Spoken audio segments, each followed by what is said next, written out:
BYU football looks to maintain its undefeated record this week against the Arizona Wildcats. Mitch Harper, Matt Baiamonte. Cougs and Wildcats, first time as Big 12 opponents. This is a big game. It's going to take on a national stage, network TV, big noon kickoff. Cougs, are they ready to maintain this perfect record coming out of the bye week? That's the question. One thing I did like hearing today, spoke with Chase Roberts, we'll put that up on the podcast feed. They're not shying away from the national attention. It's not like, well, we can't enjoy it because, we don't want to get, it's like, hey, we hear it. It's fun, but at the end of the day, every week is its own. We got to beat Arizona. We've had 2 weeks of great preparation. I don't know. I like hearing that where it's like we're not going to hide from the expectations, from the national exposure.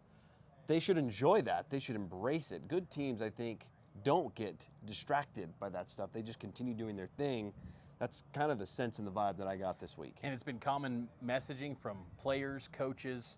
They've all said, we expected to be here at 5-0. Where the outside didn't, the inside the building, they believe they'd be here. So this is nothing unexpected to them. Now they got the chance to go to 6-0. And honestly, you look at BYU, I think they're the best team right now in the Big 12 because you look at what they've done record-wise. The strength of record metric continues to be distributed on social media. Everyone's hyping that up. But really, BYU's done a great job this season. I'm curious to see what the running back situation becomes this week. Everyone's expected back. LJ Martin, Sione Aimoa. Those are the two guys I think all of Cougar fans are really excited to see back because Martin, what he did last year, he was solid, really good as a freshman. But Moa was this breakout performance. We want to see more of that. Well said.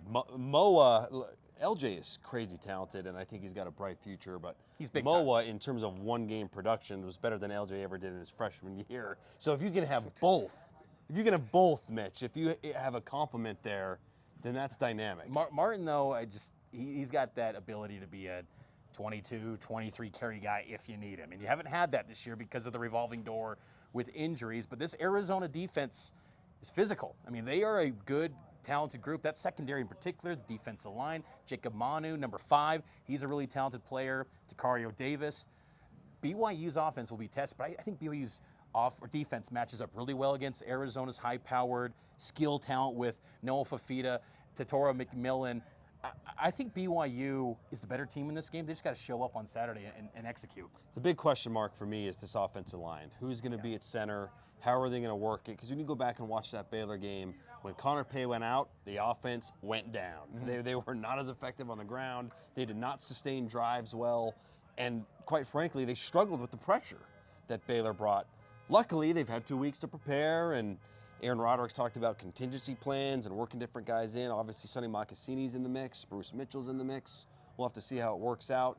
The line, to me, is the key. You don't have to be great, but can you be good enough? Because, in my opinion, this is the hardest game left before the next bye, and maybe there's a scenario after that you get Connor Pay back before the Utah game. So if you can just find a way to win this one, I think Oklahoma State will be easy.